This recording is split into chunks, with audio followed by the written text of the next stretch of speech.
late last month, the paragon of wise economic decisions, Greece, introduced a 6-day, 48-hour work week. The country did this at the same time as its European neighbors have been successfully experimenting with shorter 4-day work weeks. But the Greek government has insisted that this new change is the key to turning its economy around by simply working harder than everybody else. It's a bold strategy, and for the sake of working conditions everywhere, we better hope it doesn't work.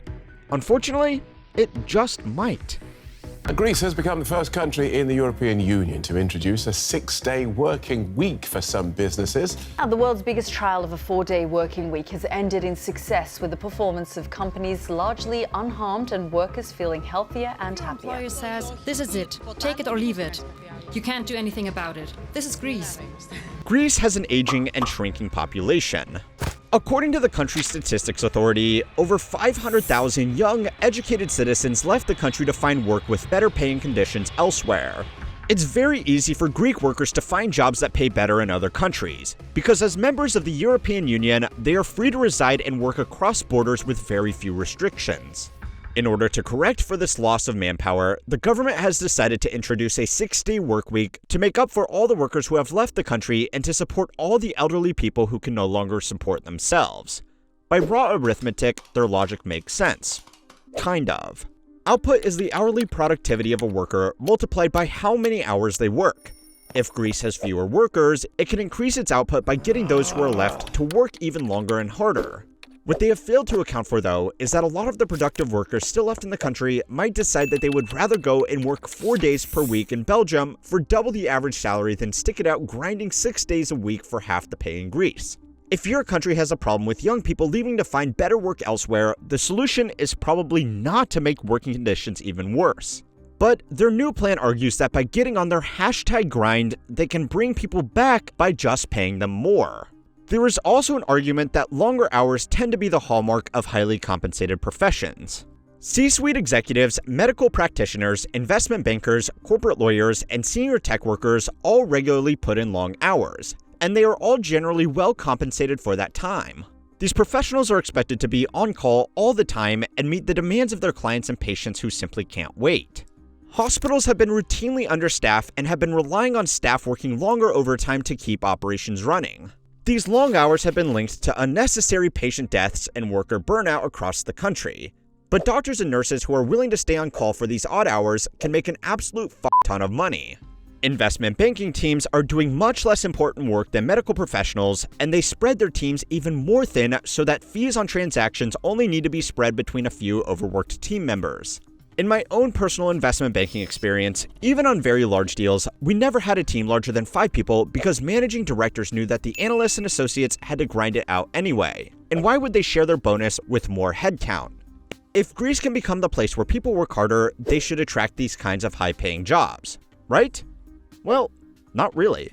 Greece already has high unemployment, and anybody who could work in these roles has likely already left to somewhere like London, Frankfurt, or come here to America. For most jobs, there is absolutely no need to be in the office 6 days a week. If you work in an office, you know that you have a set of tasks to do, and once they are done, your new task becomes looking busy for the rest of the week. But that's exactly the point. This law isn't really targeting office jobs. In fact, most of them are explicitly excluded from this law. Instead of magically creating high-paying jobs like promised, what this new law is really about is squeezing the most out of workers on the other end of the pay scale. Retail, transport, construction, and hospitality are jobs where companies just need someone behind a counter or on the tools for as many hours of operation as possible to serve customers periodically. A large share of what's left of the Greek workforce are in these types of roles, and businesses are already demanding a lot of extra hours from their employees. Greece may have a reputation for a laid-back lifestyle and 3 p.m. siestas.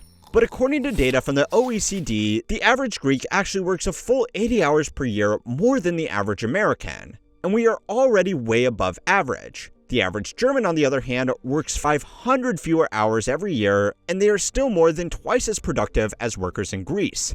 High unemployment has meant that employers can ask a lot from their employees because finding another job is extremely hard. And replacing a worker that isn't willing to work some unpaid overtime is extremely easy.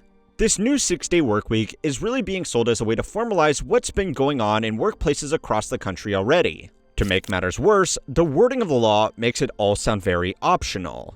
DW reports that while the 40-hour workweek is still officially in place, employers are permitted to require staff to work up to 2 unpaid hours per day for a limited period in return for more free time.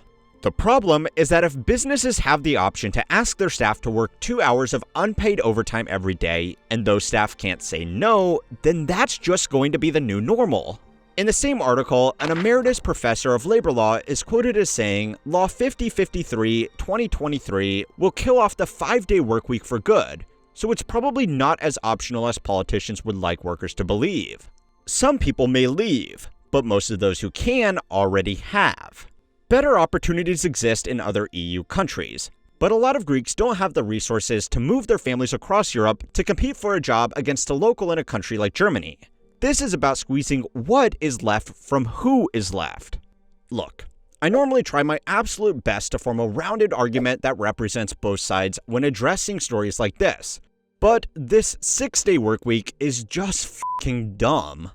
It won't make workers work harder. It won't create high-paying jobs. It won't improve productivity. It will drive away what few young workers the country has left. It will lower hourly wages and create terrible working conditions for the whole country. It's all around terrible policy.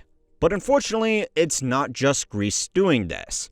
So, it's time to learn how money works to find out why the 6-day workweek might be catching on everywhere. This week's lesson is sponsored by Delete Me. Did you know that your personal data is sold online by data brokers? You have the right to stay private and protect your personal data. Delete Me is a hands-free subscription service that removes your personal information from data broker websites. I've been using Delete Me, and I'm genuinely impressed with how much personal information they've been able to remove from the web. After signing up, I received a detailed privacy report within a week, showing all the data they found and removed for me. Delete Me removes your data from hundreds of data broker websites, helping protect you from risks like identity theft, phishing scams, and stalking. They monitor these sites and repeat removals as needed to keep your information private. The service is straightforward. Submit your personal information, and Delete Me's privacy experts take care of the rest. You get regular, transparent reports showing where your data was found and removed. Delete Me even offers family plans, so you can protect your loved one's information too. Start protecting your personal data today with Delete Me. Use my link in the description and code HMW for 20% off all US consumer plans. Visit joindeleteme.com/HMW and use code HMW at checkout. It's easy and sometimes even fun to laugh at dumb decisions made by out-of-touch politicians, but the Greek problem is not just a problem in Greece. Greece is a very expensive country to live in because it's so popular with wealthy tourists who make their money elsewhere. But the minimum wage is only 830 euros per month, according to wageindicator.org. That means the average Greek needs the extra work anyway, whether it's legally mandated or not. But let me make a big, bold claim here. Wages haven't kept up with living expenses anymore. Crazy, I know. But the way we are dealing with it is kind of strange. The good news is that the average employee almost everywhere is working fewer hours than we used to in previous generations. According to data from the OECD, annual hours worked per worker have declined significantly since the 1950s. But you would be forgiven for thinking that it doesn't really feel like that. And you would be kind of right. The amount of time workers are spending at work has gone down, but the total number of people has gone up a lot too. Put it simply, what this means is that even though the average individual worker is spending less time on the job, the average household is spending more time working, because it's now much less likely that a woman in the household is a stay-at-home parent. Now, women having the ability to enter the workforce in a meaningful way has been positive progress, but it's also now become a necessity. Having a stay-at-home partner, man or woman, is an unaffordable luxury for most households in America, especially younger workers. This means the average household is dedicating time to more work, and household chores are not taken care of by a single person while another person focuses on work. So while these numbers might look like we are moving in the right direction, the reality is a little bit more complicated. You might have also noticed that the number of people in the workforce is actually going down, but that's largely because as a larger share of our population gets older, some of them can retire while still of working age. This was accelerated by a huge drop at the start of the pandemic when a lot of people who were almost ready to retire were laid off and just never went back to work. This is also great. People should be able to retire and enjoy their twilight years. But with an aging population, this also put more pressure on younger people to pick up the slack.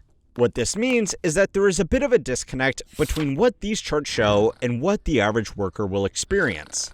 According to a study conducted by ADP Research, the average American worker is now doing 9.2 hours of unpaid and often unreported overtime. That is a number suspiciously close to the extra hours that are going to be demanded of Greek workers. The only difference is they were dumb enough to say it out loud. That also doesn't account for the growing number of people working in a full-time role and then doing informal gig work or freelancing on the side. The number of new businesses created in America has exploded in recent years. And while this is normally a sign of a healthy, prospering economy, there might be a little bit more to this data. According to the U.S. Chamber of Commerce, 5.5 million new business applications were filed with them in 2023, an all-time high. But suspiciously, these new business applications were coming from the states with the worst employment problems. People are not really starting businesses anymore because they have a great idea and want to capitalize on it.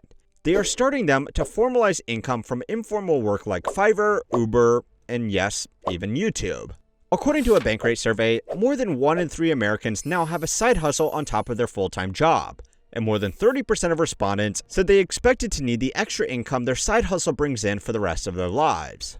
The number of people doing a side hustle jumps to almost 50% amongst Gen Zers and is obviously significantly lower amongst baby boomers who either just have one job or are retired.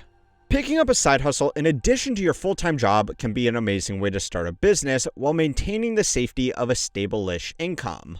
I did it while starting this channel, and Richard from The Plain Bagel made an amazing video recently about why he still works his full-time job instead of just focusing on his almost 1 million subscriber YouTube channel. The key difference here is that it was a choice, rather than a necessity.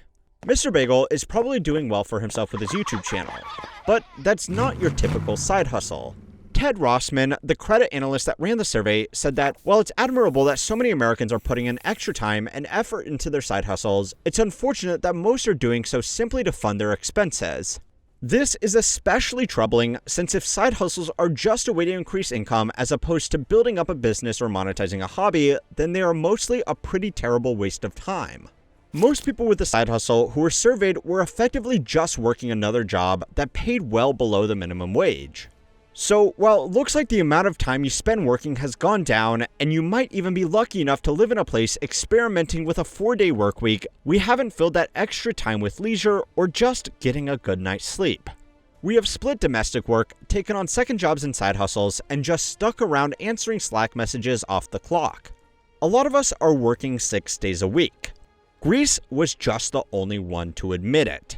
Now, I'm going to be writing an article about the countries doing the opposite of Greece and reporting on how the 4-day workweek experiments have been going in my completely free email newsletter, so be sure to sign up for that at the link below if you're interested in reading these kinds of articles. Another big driver of people working all this extra overtime is to just scrape enough together for a down payment on a home.